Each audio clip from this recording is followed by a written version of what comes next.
ನಮಸ್ಕಾರ ಎಲ್ಲ ದೊಡ್ಡ ಮಂದಿ. ನಾನ್ ನೋಡ್ರಿ ತಯಾರಾಗಿ ನಾನು ನಡೆದೆ ಬಸ್ ಸ್ಟಾಪ್. ಇಲ್ಲಿ ನೋಡ್ರಿ ನಮ್ಮ ದೋಸ್ತ್ ಬಂದ್ ಮೊದಲಿಂದ ಬಸ್ಸಿಗೆ ಕಾಯ್ಲತ್ತಿದ್ದೇನ್ರಿ. ಸೊ ಇಲ್ಲಿಂದ ಬಸ್ಸಿಗೆ ನೋಡ್ರಿ ನಮ್ ಸೀಟ್ ಸಿಕ್ಕಿಲ್ರಿ. ಇಲ್ಲಿಂದ ನಾವು ಜಪ್ಪಗ್ ಅನ್ಕೋತ ಬಂದವ್ರಿ ಬಸ್ ಸ್ಟಾಪಿಗೆ ರೀ. ಸೊ ಇಲ್ಲಿಂದ ಬಂದ್ ಇಳಿದ್ ನೋಡ್ತೀವ್ರಿ, ಇಲ್ಲಿ ಫುಲ್ ರಶ್ ರೀ. ಸೊ ಇಲ್ಲಿಂದ ನಾವು ಸೀದಾ ನಮ್ಮ ಕಾಲೇಜ್ ಗೇಟಿಗೆ ಹೋಗ್ತೀವ್ರಿ. ಗೇಟ್ ಎದ್ರ ನೋಡ್ರಿ ಹಿಂಗದ ನಮ್ ಗೇಟ್.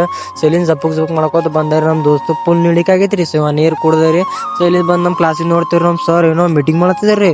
ಸರ್ ಏನೋ ಬರ್ಕೋತ ಕುಂತಿದ್ರಿ ಸರ್. 2 hours later. ಸೊ ನಮ್ ಮಧ್ಯಾಹ್ನ ಊಟ ಟೈಮ್ ಐತ್ರಿ. ಸೊ ನಾವು ಊಟಕ್ಕೆ ಹೋಗಿ ಕುಂತೇವ್ರಿ. ಊಟ ಗಿಟ ಮುಗಿಸ್ಕೊಂಡು ನಾನು ನೋಡ್ದೆ ಇವತ್ತು ಪ್ರಾಕ್ಟಿಕಲ್ ರೂಮಿಗೆ ರೀ. ಇಲ್ಲಿ ನೋಡ್ತೀವಿ ನಮ್ ಸರ್ ಇದ್ದಿಲ್ರಿ. ಸೊ ಆಮೇಲೆ ಹಂಗ ನಮ್ದು ಮೆಟಲ್ ಫಿನಿಶಿಂಗ್ ಇತ್ರಿ ಮಾಡೋದು. ಸೊ ಇಲ್ಲಿ ತಿಕ್ಲಾತಿದ್ರಿ ಮೆಟಲ್. 1 hour later. ಸೊ ಹಾಗಾಗಿ ಸಂಜೆ 4 ಗಂಟೆ ಐತ್ರಿ. ನಮ್ದು ಕಾಲೇಜ್ ಬಿಟ್ಟಿತ್ರಿ. ಇಲ್ಲಿ ನೋಡ್ರಿ ನಮ್ ದಾರ್ಯಾಗ ನಮ್ ದೋಸ್ತ್ ಫುಲ್ ಚಾಟಿಂಗ್ದಾಗ ಫುಲ್ ಬಿಸಿ ರೀ. ಸೊ ಇಲ್ಲಿ ಬಸ್ ಸ್ಟಾಪಿಗೆ ಬಂದವ್ರಿ. ಇಲ್ಲಿ ಬಸ್ ಬಂದಿತ್ರಿ.